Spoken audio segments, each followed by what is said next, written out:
All right, YouTube, we've got a pretty special one for you here today. Purpose Built Moto's never ever gone down the road of a vintage Triumph before. This thing hasn't got all that much gnarly custom work on it, but that doesn't make it any less of an epic machine. I'm Tom, and I'm about to take you through our 1973 Triumph Bonneville build.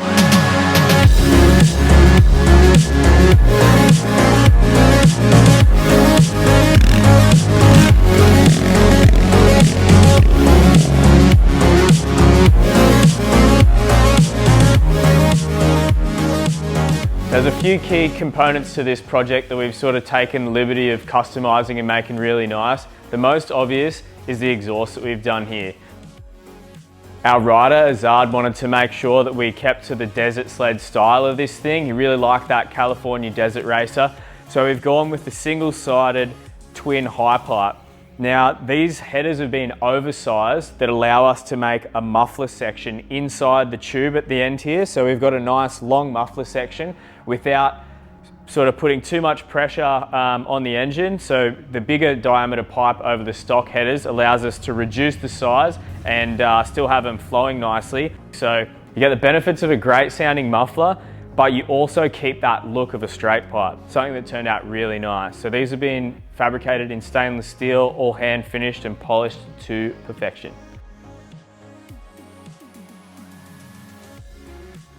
Now moving on to the front end of the bike.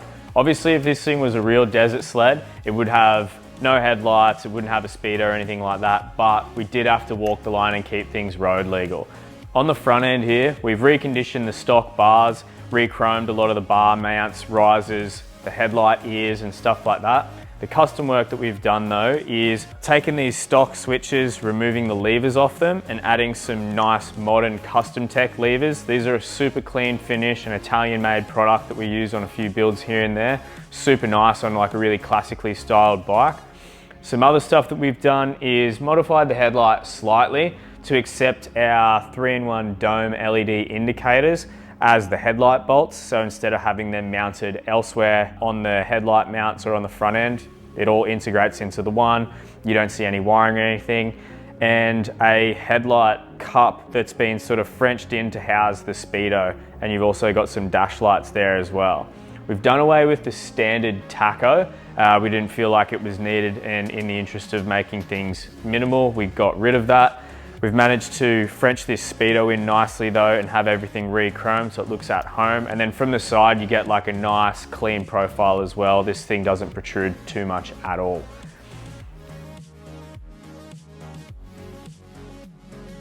Other things that we've done on the front end here, the front fender has been hand fabricated from our DIY fender kit. You can get that on the Purpose Built Moto website.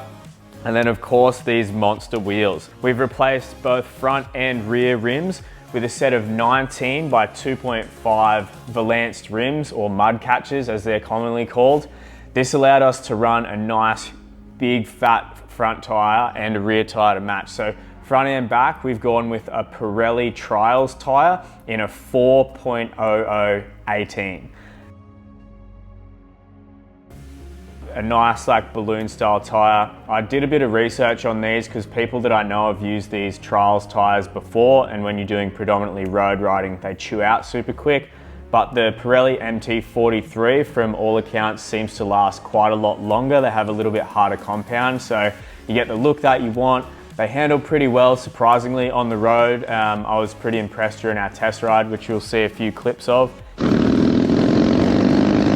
I think in terms of creating like that desert sled appeal, they look super sick, especially on these nice polished rims that we've done.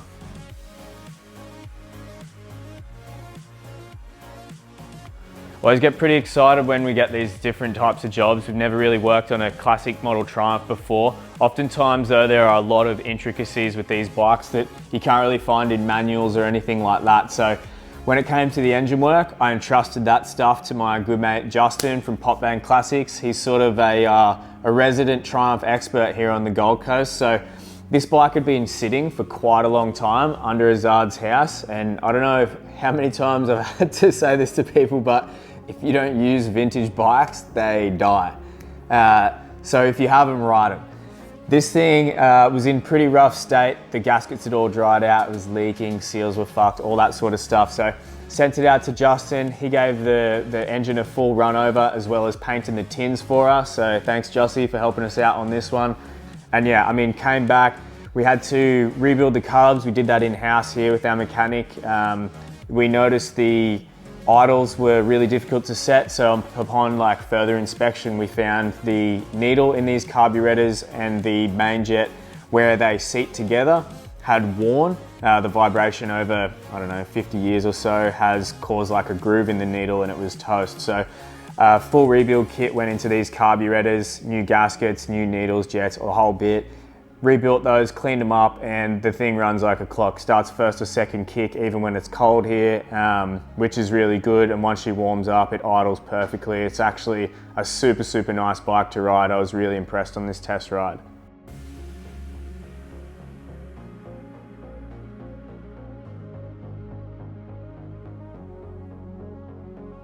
So of course, our carburetors are breathing through a set of DNA filters. Underneath the seat here, we've sort of modified these standard side covers to put this panel in and link it up. There was an old airbox there before that we've done a delete on. So that's all been sussed out, finished back and color matched when we got everything painted up. The frame hasn't been modified at all. All we've done is fabricate a nice custom seat, sent that out to Jamison from Timeless Auto Trim, and he's done that up in a nice sort of bait style stitch here with the back sewn pleats along the length of the seat. Sort of, you know, fits the bill with the era and what we were trying to do with this project. So that turned out super nicely. And then moving on to the tail. Keeping things really simple here, we sort of have gone with an LED upgrade on the tail light, which some purists will hate, but fuck you, I make my own lights. So the Orbit tail light has been fitted on here with our rear fender kit. This is a new product that we have available at Purpose Built Moto. So we have the sort of skinnier setup for the front. We've just released a wider rear fender, aluminium. Welded and finished back this tail tidy setup with a nice plate light there. And then just slapped some indicators on the rear shock mounts too to keep things nice and simple. The shocks were upgraded. They're just sort of like classic style chrome rear shocks. I think they came from a store called Jap Bike Spares. They're like local in Brisbane here, so it was nice to be able to buy something locally. New chain and sprockets, the whole box and dice, brake shoes, all that sort of stuff has been updated. So again, like keeping that really classic style. There's a lot of the old Triumph still left in here, but just trying to update it and make it a little bit more reliable and nice to ride where we could. A few little bits and pieces of housekeeping, like this being an oil-in frame model, there's sort of like a sludge trap set up on the very bottom of the frame there that often like leaks over time. So that's been pulled apart, the gasket's replaced and nicely sealed up. And then also we've upgraded the ignition. So there's a Boyer ignition put on this thing and the wiring's been changed to a negative ground. So on these, as they come out, they run a positive ground. So your frame and any sort of like external metal parts run live, if you could call it that, and your switches switch to neutral, but this has all been converted over to the now standardized sort of form of wiring a bike where it's negative ground. So just a one for the nerds. That about wraps it up on our vintage Triumph project. Again, like getting to explore a new style of project and sort of getting some new influences from back in the day on these desert races has been really fun for us. The boys really enjoyed this project. So thanks to Azad for bringing it in. Definitely something that we'd like to repeat again. Well, not too closely, but yeah, now I'm gonna start this thing up. We'll take you for a nice ride down along the coast. It was a beautiful winter's day the other day when I got this thing out. So we're heading down like a nice cruisy road on the beach through a few mountain hills and, you know, doing what this thing was meant to be doing and really enjoying the ride.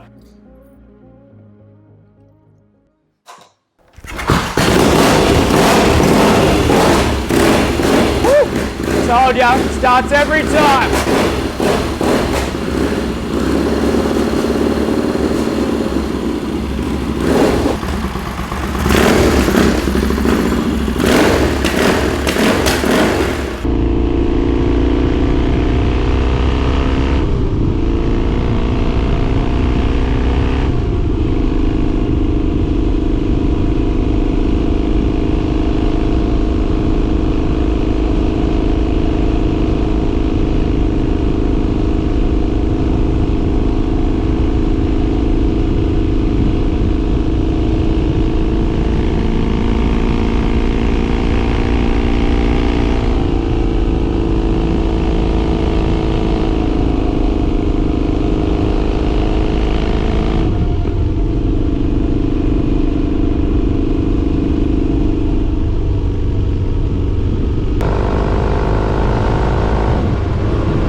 Generally, this is the part where your favorite YouTuber is going to ask you to subscribe to their Patreon. Luckily for you, we're not YouTubers. We're bike builders and parts makers. So if you like the content we create and the bikes we build, or you hate both of those things and just want to grab some gear for your next project, make sure you show your support, jump on our online store and give your bike that Purpose Built Moto touch. Thanks for watching and we'll see you next time.